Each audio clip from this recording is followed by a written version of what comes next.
Assalamualaikum warahmatullahi wabarakatuh.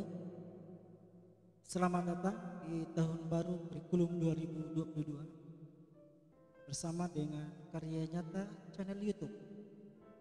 Silakan like, share, serta subscribe, beserta jangan lupa loncengnya supaya teman-teman, Bapak dan Ibu guru selalu mendapat informasi yang terbaru tentang dunia pendidikan. Bersama saya Ridwan di channel YouTube Karya Nyata akan berbagi dengan teman-teman semua terkait dengan adanya ke depan nanti ini perubahan kurikulum dari kurikulum 2013 akan berubah menjadi kurikulum 2022 atau istilahnya kurikulum paradigma baru di tahun 2022. Kita sama-sama menyaksikan seperti apa kelebihan sesungguhnya kurikulum 2022 ini, seperti apa kelebihannya dan apa manfaat bagi kita semua. Ya. 7 hal yang terpenting di kurikulum 2022 bahwa mulai tahun ajaran 2021-2022 Kementerian Pendidikan, Kebudayaan, Riset dan Teknologi akan meluncurkan kurikulum paradigma baru sebagai penyempurnaan dari KTSP 2013 yang ada di Indonesia. Sebelum diterapkan pada masing-masing satuan pendidikan, ada baiknya kita pahami dulu 7 hal yang terpenting dalam kurikulum paradigma baru ini. Seperti apa? Pertama, bahwa struktur kurikulum profil siswa Pancasila atau PPP menjadi acuan pengembangan standar isi, standar proses dan standar evaluasi atau struktur kurikulum, hasil belajar atau CP, prinsip pembelajaran dan evaluasi pembelajaran secara umum. Struktur kurikulum paradigma baru mencakup pembelajaran tatap muka dengan guru dan kegiatan di kelas dalam bentuk kegiatan proyek. Selain itu, setiap sekolah bebas merumuskan rencana kerja tambahan untuk mengembangkan kemampuan siswa dan rencana tersebut dapat disesuaikan dengan visi dan misi serta sumber daya sekolah.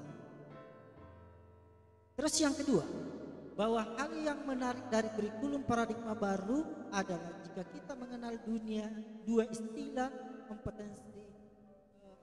kompetensi isi dan kompetensi dasar dalam KTSP 2013, yaitu kemampuan yang harus dicapai siswa dalam proses pembelajaran, maka kita akan terbiasa dengan kurikulum paradigma baru. Ada istilah baru, hasil belajar atau CP, yang merupakan rangkaian pengetahuan, keterampilan dan sikap sebagai satu kesatuan proses yang berkesinambungan untuk membangun kemampuan yang utuh.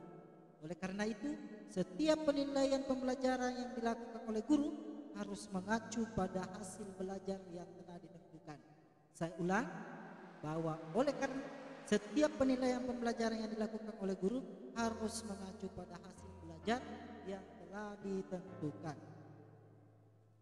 Sementara penyakit bahwa proses pembelajaran berbasis mata pelajaran yang diterapkan dalam kurikulum baru saat ini hanya dilakukan di tingkat sekolah dasar, sehingga memungkinkan untuk dilakukan di tingkat pendidikan lainnya.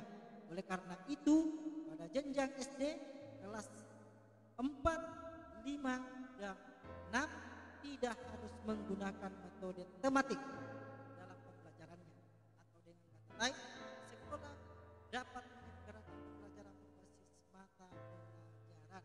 Saya ulang, di tingkat untuk pada jenjang SD kelas 4, 5, dan 6 tidak harus menggunakan metode tematik dalam pembelajarannya. Sekolah dapat menyelenggarakan pembelajaran yang keempat, bahwa dilihat dari jumlah jam pelajaran, kurikulum paradigma baru tidak mengatur jumlah jam pelajaran per minggu. Saya ulang, bahwa kurikulum paradigma baru tidak mengatur jumlah jam pelajaran per minggu seperti KTSP tahun 2013. 2014, tetapi mengatur jumlah jam pelajaran per tahun untuk kurikulum paradigma baru. Ya. Jadi jumlah pelajaran per tahun untuk kurikulum paradigma baru, sehingga masing-masing sekolah memiliki manajemen yang nyaman terhadap pelaksanaan kegiatan pembelajaran. Suatu mata pelajaran tidak boleh diajarkan pada periode ganjil, tetapi periode genap, dan sebaliknya. Misalnya mata pelajaran IPA kategori 8 hanya diajarkan pada periode ganjil selama jumlah jam pelajaran per tahun terpenuhi, tidak masalah atau tidak masuk akal. Yang kelima, bahwa sekolah juga diberikan keleluasan untuk menerapkan model pembelajaran kolaboratif mata pelajaran serta membuat asesmen lintas mata pelajaran. Misalnya berupa asesmen sumatif dalam bentuk proyek atau penilaian berbasis proyek pada kurikulum paradigma baru. Ya. Pada kurikulum paradigma baru, siswa SD paling sedikit dapat melakukan 2 kali penilaian proyek dalam 1 tahun pelajaran. Jadi 2 kali untuk tingkat SD melakukan penilaian proyek dalam bentuk proyek, sedangkan siswa SMP, SMA, SMK setidaknya dapat melaksanakan 3 kali penilaian proyek dalam 1 tahun pelajaran. Hal ini bertujuan sebagai penguatan profil pelajar Pancasila atau PPP. Yang keenam, bahwa untuk mata pelajaran teknologi informasi dan komunikasi atau TIK yang pada KTSP 2013 dihilangkan, maka pada kurikulum paradigma baru mata pelajaran ini akan dikembalikan dengan nama baru, yaitu informatika, dan akan diajarkan mulai dari jenjang SMP. Bagi sekolah yang belum memiliki sumber daya atau guru informatika, maka tidak perlu khawatir untuk menerapkan mata pelajaran ini, karena mata pelajaran ini tidak harus diajarkan oleh guru yang berlatar belakang TIK informatika.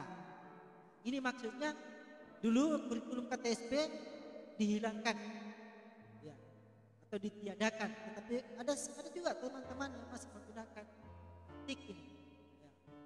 Ada juga yang menggunakan dalam bentuk TIK ini dijadikan sebagai ekstrakurikuler yang dilakukan di tiap-tiap sekolah. Kemudian kita tidak usah khawatir terkait dengan sumber daya atau guru yang mengajarkannya, terkait dengan latar belakang pendidikan. Tapi TIK ini siapa saja yang boleh mengajarkan, yang penting mereka paham dan mengerti tentang apa itu sesungguhnya TIK, dapat transfer ilmunya tentang TIK kepada peserta didik kita. Namun dapat diajarkan oleh guru umum.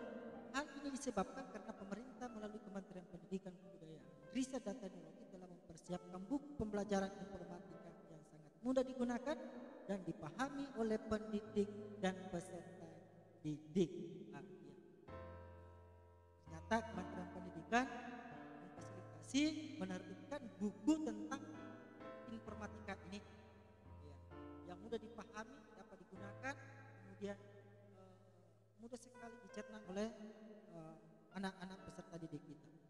Kita lanjut poin yang terakhir, bahwa untuk mata pelajaran IPA dan IPS pada jenjang sekolah dasar kelas 4, 5, dan 6 yang selama ini berdiri sendiri dalam kurikulum paradigma baru, kedua mata pelajaran akan diajarkan secara bersamaan dengan mata pelajaran ilmu pengetahuan alam sosial. Ya, ada perubahan sedikit tingkat SD tentang kurikulum berbasis paradigma baru ini.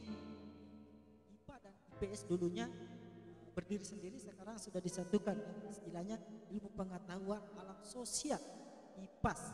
Hal ini bertujuan agar peserta didik lebih siap dalam mengikuti pembelajaran IPA dan IPS yang terpisah pada jenjang SMP. Sedangkan pada jenjang SMA, peminatan atau penjurusan IPA IPS dan bahasa akan kembali dilaksanakan pada kelas 11 dan 12. Ini adalah 7 hal yang baru kurikulum paradigma baru. Semoga dapat bermanfaat buat kita semua, khususnya para teman-teman pendidik, lebih khusus lagi anak-anakku kedepannya bahwa insya Allah Kementerian Pendidikan akan memberikan satu terobosan baru tentang kurikulum dari kurikulum 2013 diubah menjadi, tidak diubah sebenarnya tetapi penyempurnaan kurikulum 2013 menjadi kurikulum paradigma baru. Terima kasih atas kebersamaannya. Salam merdeka belajar, belajar di mana saja, di Karya Nyata channel YouTube. Like, share, dan subscribe serta jangan lupa loncengnya agar mendapat setiap konten-konten Bapak dan Ibu bisa mendapatkan informasi terbaru tentang dunia pendidikan. Selamat siang dan selamat berjumpa di lain kesempatan. Assalamualaikum warahmatullahi wabarakatuh.